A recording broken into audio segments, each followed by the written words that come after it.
আসসালামু আলাইকুম। আপনারা সবাই কেমন আছেন? আশা করি ভালোই আছেন। আচ্ছা, আজকে ক্লাসটা হচ্ছে ক্লাস 10 এর দশম শ্রেণীর, হ্যাঁ? দশম শ্রেণীর দশম শ্রেণীর ফিজিক্সের শব্দ এবং তরঙ্গ বা তরঙ্গ এবং শব্দ, এমসিকিউ এবং ক খ এর যে বেসিক যে জিনিসগুলো, এগুলো আমরা আজকে আলোচনা করব, ঠিক আছে? আচ্ছা, এখন একটু দেখো যে সর্বপ্রথম আমরা যেটা জানতে হবে তরঙ্গ এবং শব্দ রিলেটেড যে অধ্যায়টা, আমাদের 7 অধ্যায়, হ্যাঁ, সপ্তম অধ্যায়, ক্লাস 10 এর সপ্তম অধ্যায়ে আছে তরঙ্গ এবং শব্দ। আমরা এই জিনিসটা যদি বেসিক না জানি, তাহলে সূত্র ওয়াইজ আমরা ম্যাথগুলো কেমনে করবো, তাই না? আচ্ছা, একটু বেসিক জেনে আমরা এই অধ্যায়ের ম্যাথগুলো শুরু করে দেবো, ঠিক আছে? আচ্ছা, দেখো, তরঙ্গ, ঠিক আছে? এই যে তরঙ্গ, এই তরঙ্গের আমরা যে তরঙ্গের যে পরিচিতি, হ্যাঁ, পরিচিতিটা আমরা একটু দেখবো। দেখো, যে পর্যায়বৃত্ত আন্দোলন কোনো জড় মাধ্যমের এক স্থান থেকে অন্য স্থানে শক্তি সঞ্চালিত করে, কিন্তু মাধ্যমের কণাগুলোর স্থায়ীভাবে সঞ্চালিত করে না, ঠিক আছে, বা হয় না বা করে না, তাকে কি বলা হয়? তরঙ্গ, ঠিক আছে? তরঙ্গটা তাহলে কি? যে পর্যায়বৃত্ত যে আন্দোলন কোন জড় মাধ্যম মানে তো সবাই বোঝো, তাই না? জড় মাধ্যম গুলো কি? তার প্রাণ নাই, তাই তো? হ্যাঁ, এক স্থান থেকে অন্য স্থানে শক্তি সঞ্চালিত করে, কিন্তু এর মধ্যে অনেক কণাগুলো কি শক্তি সঞ্চালিত করে তো, তাই না? আচ্ছা, এই কণাগুলোর স্থায়ীভাবে সঞ্চালিত করে না, তাকে বলা হয় তরঙ্গ। দেখো তরঙ্গের চিত্রটা কি, দেখো তরঙ্গের চিত্রটা কিন্তু কি কেমন হয়, এমন, ঠিক আছে? তরঙ্গের কথা যদি না বলে আমি যদি সমুদ্রের ঢেউয়ের কথা বলতাম, তোমরা সহজে তরঙ্গটা বুঝতে পারতো, তাই না? সমুদ্রের ঢেউ কি করে, কত সুন্দর করে আহ এরকম ভাবে যাইতেছে, তাই না? আচ্ছা, এটা ছিল হচ্ছে তরঙ্গ, ঠিক আছে? এটা ছিল কি? তরঙ্গ কি? আমাকে তরঙ্গের বৈশিষ্ট্যগুলো জানতে হবে। তরঙ্গের বৈশিষ্ট্যের মধ্যে অনেক কিছু আছে। তরঙ্গে কি ঘটে? প্রতিফলন ঘটে, প্রতিসরণ ঘটে, উপরিপাতন ঘটে, তাই না? তরঙ্গে কি ঘটে? আচ্ছা, আমি এটা একটু মুছাই দিলাম। এখন দেখো, তরঙ্গের বৈশিষ্ট্যের মধ্যে যেগুলো খুবই গুরুত্বপূর্ণ, তরঙ্গে কি ঘটে? প্রতিসরণ ঘটে। কি ঘটে? প্রতিসরণ ঘটে, প্রতিফলন ঘটে, হুম, প্রতিফলন ঘটে, আর একটা কি? উপরিপাতন ঘটে। উপরিপাতন ঘটে। এই তিনটা জিনিস ঘটে থাকে, তাই না? আচ্ছা, আরেকটা কি? যে তাপমাত্রা আর্দ্রতার উপর নির্ভরশীল, তাই তো? আচ্ছা, এই জিনিসগুলা আমরা দেখে আসবো, আমরা তোমাদের বইয়েই আছে, এই জন্য এগুলো নিয়ে অতটা আলোচনা করলাম না। আচ্ছা, তরঙ্গের বৈশিষ্ট্য কেটে গেল। তরঙ্গের বৈশিষ্ট্যের পরে যে তরঙ্গ কিন্তু কয় প্রকার জানো? তরঙ্গ কিন্তু দুই প্রকার। কয় প্রকার? দুই প্রকার, ঠিক আছে? তরঙ্গ কয় প্রকার? দুই প্রকার। হুম, একটা হচ্ছে তরঙ্গ কিন্তু কয় প্রকার? দুই প্রকার, ওকে? একটা হচ্ছে অনুপ্রস্থ তরঙ্গ, অনুপ্রস্থ, ঠিক আছে, মনে রাখবা, অনুপ্রস্থ, অনুপ্রস্থ, আর একটা হচ্ছে অনুদৈর্ঘ্য, অনুদৈর্ঘ্য তরঙ্গ। এখন এই যে অনুপ্রস্থ আর অনুদৈর্ঘ্য, দৈর্ঘ্য, যে দুইটা তরঙ্গ আমরা দুই প্রকারে ভাগ করছি, তাই না? এই অনুপ্রস্থকে আরেকটা ভাবে ডাকা হয় আর তরঙ্গ। কি নাম দেওয়া হয়েছে? আর তরঙ্গ, ঠিক আছে? এখন তোমাদের প্রত্যেকজনের নাম কি একটাই নাম? একটু সামনে পেছনে কিছু আছে, আছে না? তেমনই অনুপ্রস্থেরও আরেকটা নাম আছে, ডাক নাম আছে, সেটা হচ্ছে আর তরঙ্গ, ঠিক আছে? আচ্ছা, এই অনুপ্রস্থ তরঙ্গটাকে আমরা একটু প্রথমে অনুপ্রস্থ তরঙ্গকে দেখে আসি, ঠিক আছে? এখন দেখো যে অনুপ্রস্থ তরঙ্গটা কি। হুম, যে তরঙ্গ, লিখবা যে যে তরঙ্গ, যে তরঙ্গ কম্পনের দিকের সাথে, দিকের সাথে লম্ব ভাবে, কিভাবে? লম্ব ভাবে অগ্রসর হয়, লম্ব ভাবে অগ্রসর হয়, তাকে কি বলা হয়? অনুপ্রস্থ তরঙ্গ, অনুপ্রস্থ তরঙ্গ। ঠিক আছে, যে তরঙ্গ কম্পনের দিকের সাথে লম্বভাবে অগ্রসর হয় তাকে কি বলবো আমরা? তাকে আমরা বলবো অনুপ্রস্থ তরঙ্গ বা আর তরঙ্গ। আমি এইটারই একটা চিত্র দেখো, উপরে একটা চিত্র আঁকাইতেছি। দেখো যে এমন একটা চিত্র যদি এমন থাকে, ঠিক আছে, এই জায়গাটা একটু লক্ষ্য করো যে আমি ধরলাম এটা এ অবস্থান, এটা বি অবস্থান, হ্যাঁ। তাহলে এই জায়গাটাতে অনুপ্রস্থ বা আর তরঙ্গ, অনুপ্রস্থ এখানে দেখো যে তরঙ্গ দিকের সাথে, যেটা একটা দিক তাই না, এ থেকে বি এর দিক, তাই তো, বি এর দিক কিন্তু লম্ব ভাবে, এটা কিভাবে লম্ব হবে, দেখো এখানে লম্ব ভাবে আছে না, এরকম উঠতেছে, উঠতেছে আবার নামতেছে, এটা কি লম্ব না? এই যে এই জায়গাটা কি লম্ব না? লম্ব ভাবে অগ্রসর হয়, দেখো এভাবে এভাবে লম্ব ভাবে অগ্রসর হচ্ছে, তখন সেটাকে আমরা বলতেছি কি অনুপ্রস্থ তরঙ্গ। ঠিক আছে, এইটাই তোমার সেই অনুপ্রস্থ তরঙ্গ, মনে থাকবে। আচ্ছা, এই অনুপ্রস্থ তরঙ্গ এটা কিন্তু ক নম্বরে আসবে, ঠিক আছে, ক নম্বরে এটা আসবে যে অনুপ্রস্থ তরঙ্গ কাকে বলে।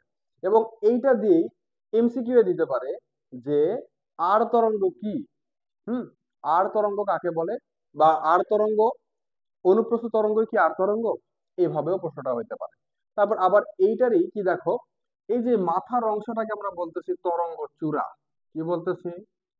তরঙ্গ চূড়া বা শীর্ষ, চূড়া বা শীর্ষ। ঠিক আছে, তরঙ্গ চূড়া বা শীর্ষ, এই যে এই জায়গাটাকে।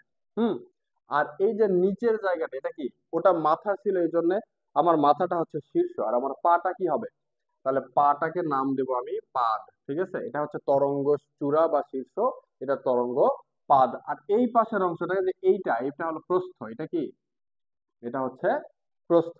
তাহলে তরঙ্গ চূড়া তুমি চিনছো, তরঙ্গ শীর্ষ বা চূড়া চিনছো, তরঙ্গ পাদ চিনছো, প্রস্থ চিনছো, তাই না?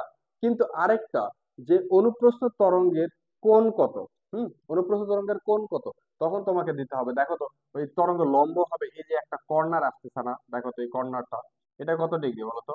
90 ডিগ্রি। ঠিক আছে, তুমি তখন বলে দিবা যে অনুপ্রস্থ তরঙ্গ বা আর তরঙ্গের কোণ হচ্ছে 90 ডিগ্রি। হুম, 90 ডিগ্রি। ঠিক আছে, আচ্ছা, এটা গেল, হ্যাঁ। তাহলে এখন এই জিনিসটারে, এটা এটা কি গেল, অনুপ্রস্থ তরঙ্গ, অনুপ্রস্থ তরঙ্গ বোঝা গেছে। আচ্ছা, তোমরা ভিডিওটা টেনে টেনে দেখবে যদি না বুঝতে পারো। এখন দেখো, আমরা এখন দেখব অনুদৈর্ঘ্য তরঙ্গ। হুম, এখন আমরা দেখবো কি অনুদৈর্ঘ্য তরঙ্গ। 2 নম্বরে ছিল অনুদৈর্ঘ্য, তাই না, অনুদৈর্ঘ্য তরঙ্গ। তাহলে এই তরঙ্গটা দেখো, আমি একটা চিত্র আঁকাই, দেখো এরকম ভাবে দাও। ঠিক আছে, দেখো এই যে এইটা, এখন এইটাকে আমি কিভাবে, এর নাম কিভাবে দেবো বা এর টাইটেল কিভাবে লিখবো, যেটা লিখলাম যে যে তরঙ্গ দিকের সাথে, তাহলে সেম ভাবে লিখবো যে তরঙ্গ, যে তরঙ্গ দিকের সাথে সমান্তরালে, দিকের সাথে সমান্তরালে, সমান্তরালে কি হচ্ছে, সমান্তরালে অগ্রসর হচ্ছে, সেটাকে আমরা বলবো কি অনুদৈর্ঘ্য তরঙ্গ। ঠিক আছে, কেন সমান্তরালে, দেখো এর কোনো কি কি আছে, এর কোনো কোন অ্যাঙ্গেলে যাচ্ছে, কোনো কোণে যাচ্ছে, এটা দেখো তো সোজা সরল পথে যাচ্ছে না, তো দেখো তো সোজা যাচ্ছে না। তাহলে যখন সোজা যাবে, ঠিক আছে, তার মানে এটাকে কখন কি বলবো, অনুদৈর্ঘ্য তরঙ্গ। একটা যদি উদাহরণ দিই তাহলে বুঝতে পারবা। দেখো স্প্রিং, ঠিক আছে, দেখো এইটার আবার কি হয়, সংকোচন প্রসারণ হয়, সংকোচন প্রসারণ। ঠিক আছে, সংকোচন এবং প্রসারণ হয়। তাহলে স্প্রিং এর ক্ষেত্রে যদি দেখো, আমি যদি এটাকে স্প্রিং এর উপর যদি বসি, স্প্রিংটা কি হবে, চলে যাচ্ছে দেবে। আবার যখন এটাকে আমি উঠতেছি, তখন আবার কি হচ্ছে, প্রসারণ হচ্ছে। তার মানে এখানে কি হচ্ছে, সংকোচন প্রসারণ হচ্ছে। এইটাই হচ্ছে তোমার কি অনুদৈর্ঘ্য তরঙ্গ। ঠিক আছে, এইটাই কি অনুদৈর্ঘ্য তরঙ্গ। এটা বোঝা গেছে। আচ্ছা, এখন যদি বলি যে অনুদৈর্ঘ্যের কোণ কত, তখন তোমরা দিবা অনুদৈর্ঘ্যের কোণ কত, যখন সোজা সরল পথে, এর কোনো কোণ আছে, তখন নাই, তার মানে কত, এটা 0 ডিগ্রি। ঠিক আছে, এটা কোণ কত, 0 ডিগ্রি। দেখো এমসিকিউ পারবা, ক নাম্বার গুলোও পারবা। ঠিক আছে, ক্লাসগুলো যদি মনোযোগ দিয়ে করো, ইনশাল্লাহ আর ভুল হবে না। ঠিক আছে, আচ্ছা, এখন দেখো এই যে পর্যায়কাল, হ্যাঁ, এখন আমরা একটু সূত্রের মধ্যে একটু আস্তে আস্তে ঢুকে যাই, কারণ শব্দ রিলেটেড শব্দের যে বৈশিষ্ট্য সেগুলো তোমার বইয়ে আছে, হ্যাঁ। তাহলে এখন কম্পাঙ্ক, দেখো কম্পাঙ্ক ও পর্যায়কাল, পর্যায়কাল এর মধ্যে সম্পর্ক, ঠিক আছে? কম্পাঙ্ক এবং পর্যায়কালের মধ্যে সম্পর্ক, কম্পাঙ্ক এবং পর্যায়কালের মধ্যে যে সম্পর্কটা সেটা হচ্ছে কম্পাঙ্ক। এখন বলো, কম্পাঙ্ককে আমরা প্রকাশ করি ছোট হাতের এফ দ্বারা, ঠিক আছে? এটাকে বলি কম্পাঙ্ক। হ্যাঁ, আচ্ছা। আর এটা হচ্ছে তোমার পর্যায়কাল, পর্যায়কালটা কি? বড় হাতের টি দ্বারা প্রকাশ করি হচ্ছে পর্যায়কাল, ঠিক আছে? তাহলে কম্পাঙ্কটা হচ্ছে তোমার, কম্পাঙ্কটা এফ, ছোট হাতের এফ, আর টিটা হচ্ছে তোমার পর্যায়কাল। ওকে, আচ্ছা, এইটা গেল। হ্যাঁ, এখন দেখো এই দুইটার মধ্যে সম্পর্ক স্থাপন করতে বলছে। যদি আমরা ঐকিক নিয়মের মতো বলতে চাই যে টি সময়ে ওয়ান, তাহলে ওয়ান সময়ে কত? ওয়ান ডিভাইড বাই টি, তাই না?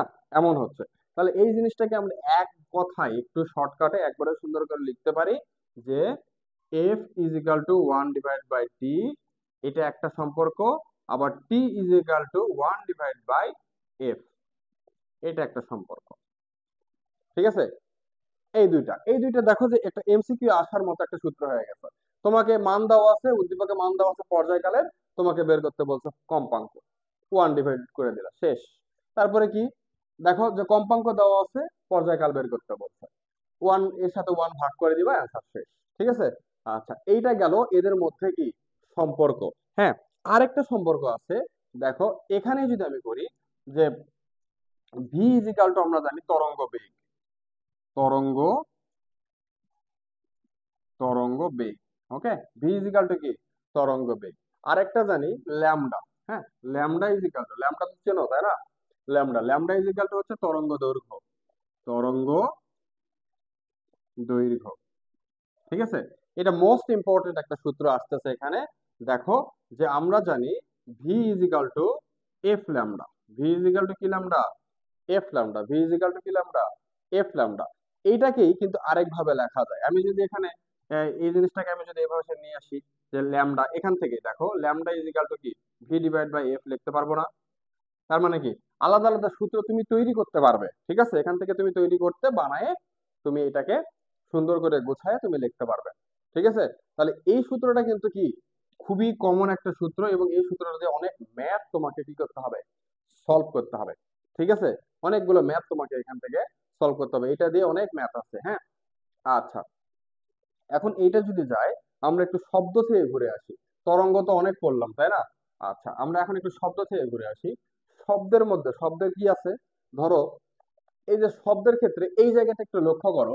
শব্দ তরঙ্গের ক্ষেত্রে আমি একটা কথা বলছি যে মাধ্যমের আর্দ্রতা যখন বাড়ে তখন ঘনত্ব কমে যায়।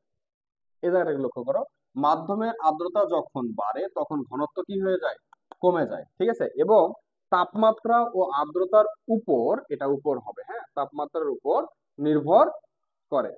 তাপমাত্রা ও আর্দ্রতা, শব্দের তাপমাত্রা এবং আর্দ্রতার উপর কি করে? এই শব্দটা নির্ভর করে। হ্যাঁ, তাহলে এই জায়গা থেকে আমরা একটা সূত্রে চলে আসি। হ্যাঁ, একটা জিনিস মনে রাখবা, এখানে একটা সূত্র আসবে, V is equal to root over one.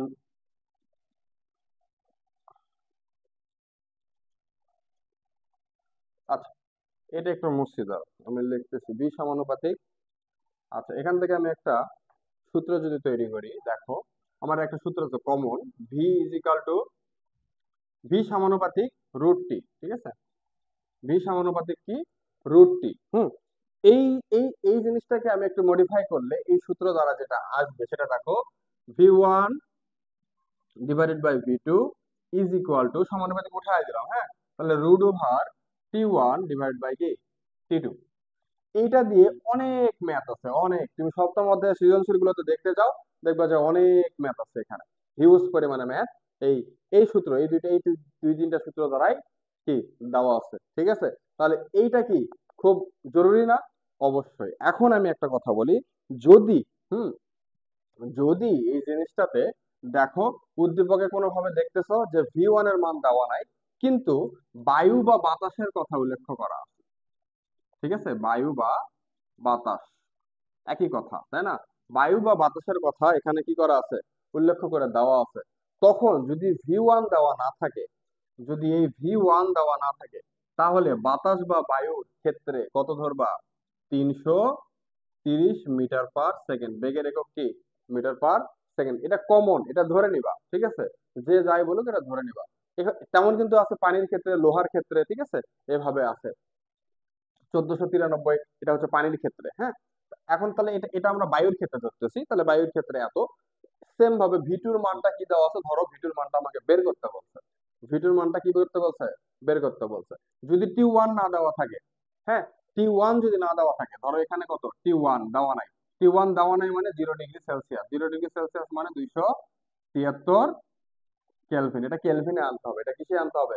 কেলভিনে আনতে হবে। তাহলে T2, T2 এর মান ধরো, এখানে T2 এর মান ধরো দেওয়া আছে 25 ডিগ্রি সেলসিয়াস, ঠিক আছে? 25 ডিগ্রি সেলসিয়াস। তাহলে এখন এই 25 ডিগ্রি সেলসিয়াসটা কিভাবে আমি কেলভিনে আনবো, একটু লক্ষ্য রাখো। যে তাহলে এই যে এখানে 0 ডিগ্রি সেলসিয়াস মানে 275, তাহলে 273 প্লাস 25 করে দিবা, ঠিক আছে? তাহলে এটা কেলভিনে চলে আসবে। তাহলে এখানে কত আসে? 298 কেলভিন, তাই না? 298 কেলভিন। তাহলে এখন এই যে 298 কেলভিন, এটা কিসের মান আসলো? T2 এর মান। তাহলে আমাদেরকে, তুমি V1 এর মান পাইছো, T1 এর মান পাইছো, T2 এর মান পাইছো, V2 বের করতে পারবা না? তাহলে আমরা এখান থেকে কি করব, যে V2 is equal to √, T1 divide by T2 গুণন কি V1। এই এখানে তুমি মানগুলো বসায় দিবা।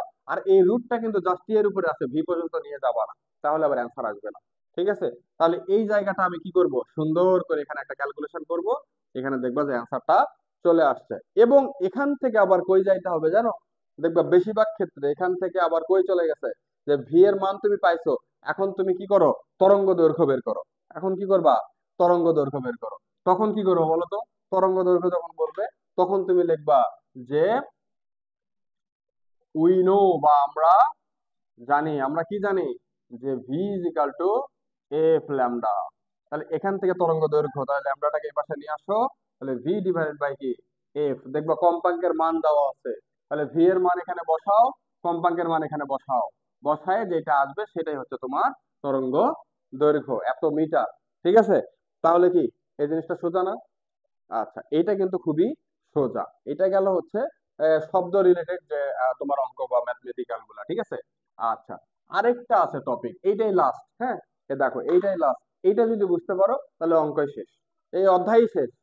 কি বললাম আমি, কি মিথ্যা কথা বললাম? তোমরা একটু বইটা খুলে দেখবে, হ্যাঁ। বইটা খুলে দেখবে যে স্যার যেগুলো পড়াইছে এগুলো আছে কিনা, ঠিক আছে? আচ্ছা, এখন দেখো, আমরা জানি প্রতিধ্বনি, আরেকটা লাস্ট টপিক হচ্ছে প্রতিধ্বনি। প্রতিধ্বনি, ঠিক আছে?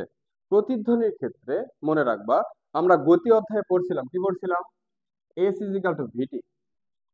গতি অধ্যায়, দ্বিতীয় অধ্যায়, মনে আছে? দ্বিতীয় অধ্যায় পড়েছিলাম এস ইজ ইকাল টু ভিটি। তাহলে এই এই এস ইজ ইকাল টু ভিটি, ঠিক আছে? এই জিনিসটাই ধরো আমি একটু মডিফাই করে দিলাম, এটাও আসতে পারে যদি আমাকে নর্মাল কোনো ধ্বনির কথা বলে, ঠিক আছে?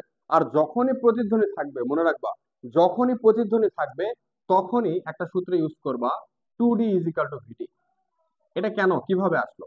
স্যার 2D কেন, আমি 2D বুঝলাম না, 2D কেন আসলো? আচ্ছা, আপনি এখানে এস এর জায়গাতে ডি বসাইলেন, ডি এর জায়গাতে এস বসাইলেন, এস ইজিক্যাল টু ভিটি বা ডি ইজিক্যাল টু ভিটি, আমি বুঝলাম, কিন্তু টু কেন বসাইলেন, তাই তো? আচ্ছা, এখন দেখো, এই যে এটা একটা পাহাড়, ঠিক আছে?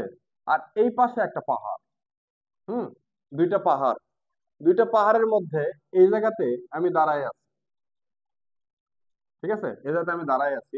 এখান থেকে আমি একটা আওয়াজ করলাম, গেল, ধরো এখানে 1 সেকেন্ড বেগে গেল, হুম। আবার ওইটা ওই পাহাড়ে ধাক্কা খেয়ে আবার আমার দিকেই ফিরে আসলো, কি ওই 1 সেকেন্ড বেগে। তাহলে এই যে এক আর একে কত হইলো, 2। সেই দুইটাই এখানে আমি লিখে ফেলেছি, ঠিক আছে? সেই 2D, হুম। তাহলে এটা প্রতিধ্বনি শোনার ব্যাপার আছে। তাহলে 2D ইজিক্যাল টু কি, ভিটি। দেখবা প্রশ্নে বলতেছে যে অমুক শাকিল এবং রাকিব, এই দুইজন কি করতেছে, এরা হচ্ছে এই পাহাড়ের চূড়ায় দাঁড়ায় আছে, একটা এ অবস্থানে, একজন বি অবস্থানে। সে এখান থেকে এই অবস্থানের জায়গায় বি অবস্থানে প্রতিধ্বনি শুনতে পারবে কিনা, প্রতিধ্বনি শোনার সময়, তখন কিন্তু এই টিটা তোমাকে নির্ণয় করতে হবে। এই টিটা তোমাকে তখন নির্ণয় করতে হবে। প্রতিধ্বনি শোনার সময় চাইছে। আর প্রতিধ্বনি শোনার সময় মানে কি জানো? আমরা কিন্তু 20 থেকে 20,000 হার্জের মধ্যে শুনতে পাই। ঠিক আছে, আমরা কিন্তু কি 20 থেকে 20,000 হার্জ, দেখো 20 থেকে 20,000 হার্জের মধ্যে আমরা কি, আমরা মানুষ তাই না, আমরা তো মানুষ, আমরা এই 20 থেকে 20,000 হার্জ এর মধ্যে আমরা শুনতে পাই। ঠিক আছে, এবং এই শোনার সময়টা হচ্ছে 0.1 সেকেন্ড। মনে রাখবা, 0.1 সেকেন্ড। স্যার বলছিল 0.1 সেকেন্ড। এই অধ্যায় মানে 0.1 সেকেন্ড। ঠিক আছে, মানুষের শোনার যে সেকেন্ডটা সেটা হচ্ছে কত, 0.1 সেকেন্ড। এর মধ্যে হলে তুমি শুনতে পারবা, আর না হলে তুমি শুনতে পারবা না। আমি যদি বলি 0.2, শুনতে পারবো না। 0.21, শুনতে পারবো না। 0.12, তাহলে দেখো 0.1 আছে, হ্যাঁ, তাহলে এটা কি অবশ্যই শুনতে পারবো। 0.1 এর উপরে বা এরকম হওয়া যাবে না। আর 0.1 মানে সেটা কি, আমরা শুনতে পারবো। তার মানে কি 20 থেকে 20,000-এর মধ্যে আমরা কি করতে পারি বলতো, আমরা শুনতে পাই। এই যে এই 20 থেকে 20,000, এই যে 20টাকে বলা হচ্ছে শব্দেতর। এটাকে বলা হচ্ছে শব্দে শব্দেতর। ঠিক আছে, এটাকে শব্দেতর। এটা হচ্ছে infrasonic, infra, FRA, infrasonic, SONIC, infrasonic.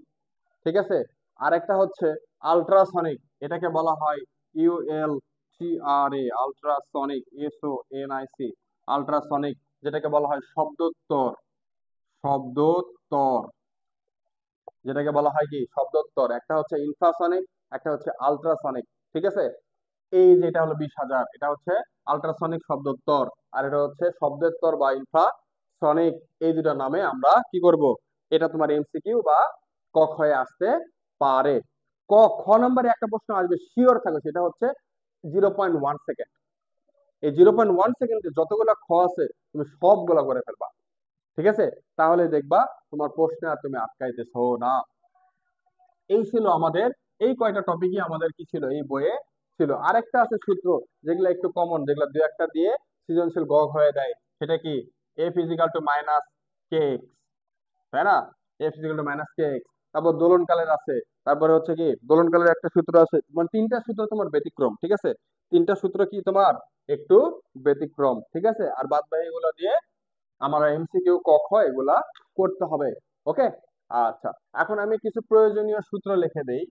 প্রয়োজনীয় প্রয়োজনীয় সূত্র, প্রয়োজনীয় সূত্র আমরা কিন্তু সূত্রগুলো অলরেডি দেখে আসছি। বলো তো 1 নম্বরটা কি হইতে পারে, যে F=1/t। 2 নম্বর কি হইতে পারে, T=1/f, তাই না? 3 নম্বরটা কি হইতে পারে, যে 3 নম্বরটা হইতে পারে V=f λ, তাই না? তা বা 4 নম্বরটা আমি একটা তৈরি করি, যে λ কি V/f, এরকম, তাই না? এখানে আবার যদি এফও বের করতে বলতে পারে, তাই না, বলতে পারে। তারপরে 5 নম্বরটা কি আমরা দেখে আসছি, V=√t, তাই না, V=√t। তারপরে হচ্ছে 6 নম্বরটা কি দেখলাম, 6 নম্বরটা দেখলাম V1/V2 √T1 কি T2, তাই না? তারপরে কি 7 নম্বর, 7 নম্বর কি দেখলাম, যে F=−kx, তাই না? আর কয়েকটা বাকি আছে, সেগুলো আমাদের বই থেকে আমরা একটু কি করে নেব, আমরা একটু ওই টোটালি সূত্রগুলো একটু মুখস্থ করে রাখবো, তাহলে আমার হয়ে যাবে। দোলনকালের যে সূত্রগুলো আছে, পর্যায়কালের যে সূত্রগুলো আছে, এগুলো আমরা একটু করব, তাহলে আমরা হয়ে যাবে লাস্ট। তারপরে কি করলাম আমরা, 5, 6, 7, 8, 8 নম্বর কি S=VT। তারপর আরেকটা কি করলাম, প্রতিধ্বনির ক্ষেত্রে, প্রতিধ্বনির সূত্র কোনটা বলো, প্রতিধ্বনির ক্ষেত্রে, প্রতিধ্বনির ক্ষেত্রে আমরা সূত্র লিখছি কোনটা, যে 2D=VT, যেটা লাস্ট আমরা শেষ করছি, তাই না? 2D= কি VT। ঠিক আছে, এই 2D=VT দিয়ে আমাদের এই সূত্রটাকে আমরা শেষ করলাম। ঠিক আছে, শেষ করে দিলাম। তাহলে এই কয়টা সূত্র, আর দু একটা সূত্র আছে, এই সূত্র ব্যতীত আমাদের সপ্তম অধ্যায়ে কোনো সূত্র নাই। ঠিক আছে, সপ্তম অধ্যায়ে কোনো সূত্র পাবা না। এবং এই যে এই অধ্যায়টা এবং সুন্দর করে গুছায় পড়লে এই অধ্যায় থেকে সৃজনশীল যেইটাই আসুক বা ক খ যেইটাই আসুক তুমি পারবে, আশা করি। ঠিক আছে? এই এই টপিকগুলো কি খুব সোজা না?